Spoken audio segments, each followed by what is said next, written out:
Going on, everybody? It's Haws coming at you with another video. This is probably one of my first big videos for Warlords of Draenor, so bear with me. So I have decided to, well, I haven't decided, I've obviously been playing my Deathknight and I've been tanking on my Deathknight, so I wanted to go through a little bit of a brief kind of basic comprehensive guide on how to get started with a blood DK tank, and eventually I want to go into more intricate ways of positioning and other things, but let's first take a look at our talents. So we first start out on tier 1. Now Plaguebearer and Unholy Blight, really useless for blood. I wouldn't ever take either of them, so just go ahead and take Plague Leech. Unless you're running some weird necrotic plague build, but they don't normally work unless you really do it well. So just stick with Plague Leech right now. Plague Leech is the best way to go, and it's the most mitigation for you. Tier 2, you're going to have Lichborn, Anti-Magic Zone, and Purgatory.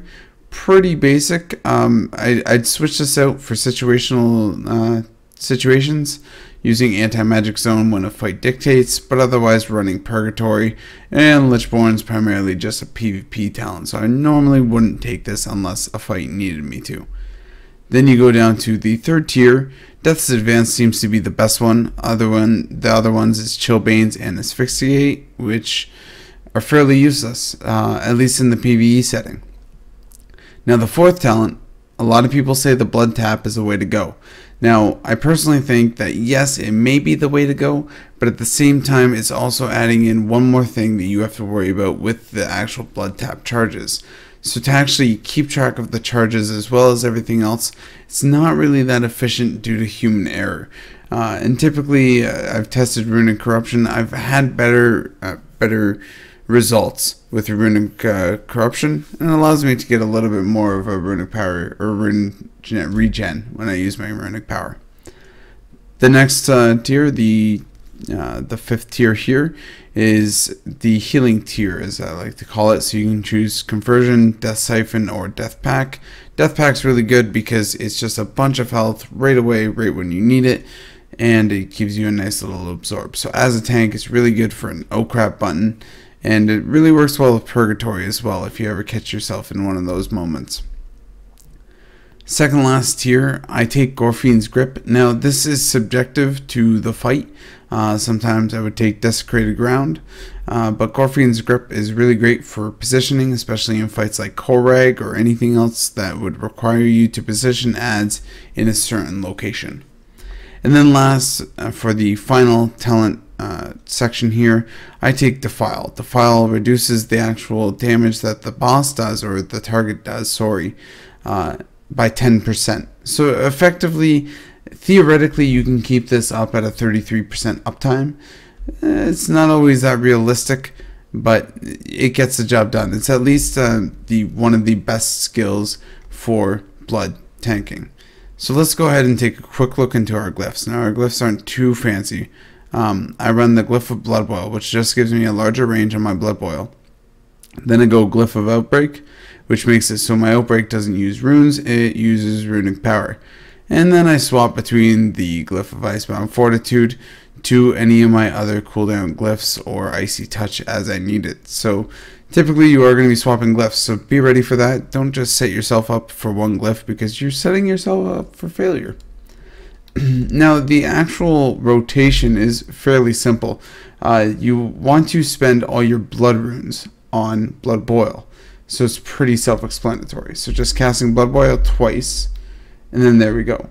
And as you can see, I have 2 stacks of Scent of Blood, so it increases the healing of your next Death Strike by 40%. So we're going to go ahead and throw out a Death Strike. We're going to use our Frost and Unholy runes on our Death Strikes there. We're going to go ahead and Blood Boil once more, twice more, and then do another Death Strike. And then we can expel our Runic power. We can also disease up. Of course, you're supposed to disease first, and your diseases are supposed to have an 100% uptime. But being aware of that Scent of Blood proc at least allows you to plan out your Death Strikes a little bit better, so you're having more healing and more absorbs. So it's pretty simple. All you want to do is use your Death runes on Death Strike, and use your Blood runes on Blood Boil. Never ever use Blood Boil on death runes. You only want to use blood boil on blood runes. Death runes are only used for things like Death Strike or even Defile. So whenever you get a Defile proc as well, make sure you're using that as soon as it's up. Especially if Defile's up, you definitely want to get on that. Now, another thing that you're going to be wanting to do is you want to keep Plague Leech off cooldown. So there we go. So now we have Plague Leech off cooldown, we're blood boiling, we're reapplying our diseases. Make sure those are constantly up. Make sure you have something yelling at you too, if you're not keeping them up 100% uptime. And just continue going with your rotation. Just remembering which you're using on your certain diseases. As soon as things proc, just make sure you're using them. And here we go, we have Plague Leech coming up. So we're going to use a Death Strike, Plague Leech, and Death Strike again. Go ahead and reapply diseases, Death Strike again, and Expel Runic Power and Blood Rune again. And then we can Death Strike, so we get an extra shield. You see how that works? So the rotation is very, very fluent. As long as you make sure that you're using all the proper runes on all the proper skills, that's really the basics. Now there are situations where you're going to have to be aware of, popping Plague Leech so you can keep yourself up, or even using Empowered Rune Weapon to keep yourself up through hard situations, as well as keeping Bone Shield, up at 100%, and trying to keep Defile up as much as possible. Defile does do a lot of damage and does mitigate a decent amount of damage throughout the fight, so it's well worth your time to use. Now that's pretty much the basics of the rotation for the Blood Deathknight. Now it's very important that you're keeping an eye on your runic power and never allowing your runic power to get capped. Essentially, when you're capping your runic power, you are wasting runic power generation.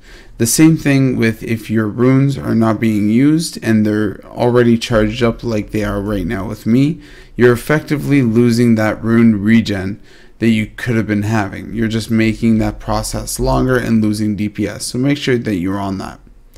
So let's look at the stat priority for a little bit.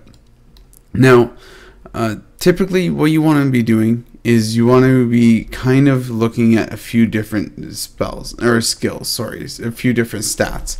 Now, obviously you want bonus armor number one, first and foremost. As a tank, you always want bonus armor. So wherever you can get it, typically you want to get it. As you can see, I have bonus armor on my rings, I have bonus armor on my neck, and I also have bonus armor on my cloak.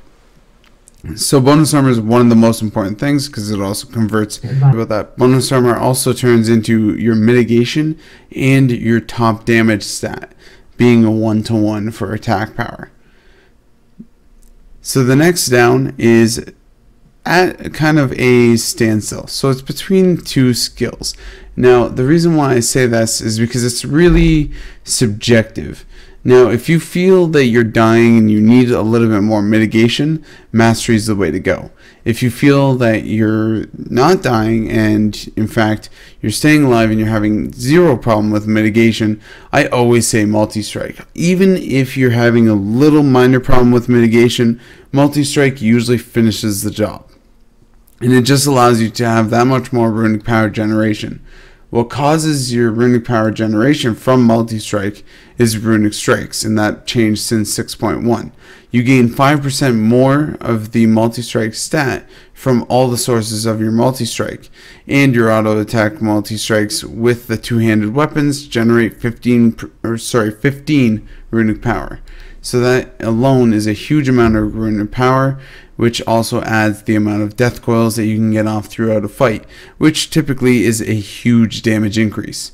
So making sure that your multi-strike is quite high is really, really good for your DPS, your mitigation, and your threat. So make sure that you're keeping up your multi-strike, and then generally prioritizing mastery, probably lower if you don't need the mitigation stats from it.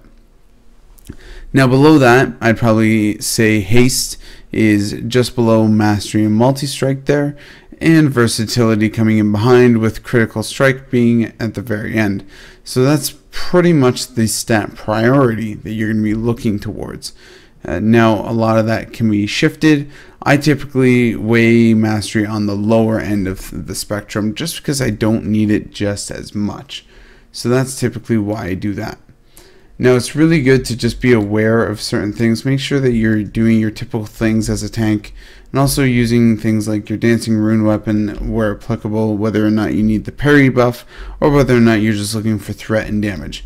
Make sure you're also keeping things like bone shield at 100%, or at least as much as possible, considering that there is a little bit of downtime with the actual cooldown there. Pretty much everything as a Blood Death Knight is meant to heal your damage. So you're basically healing the mitigating damage coming in. And that's essentially the premise to it. So it's all it is just making sure that you're using your runes properly and casting your death strikes in dire situations, and typically as much as possible as well. So that's pretty much the basics of a Blood Death Knight, guys. I hope everyone found this video at least a little bit of informative. I'm going to go into more positioning guides and showing you things like centralizing add-ons and why that is so important, especially as a tank. If you guys have any questions or comments or feel that I've missed anything for this guide, go ahead and comment down below.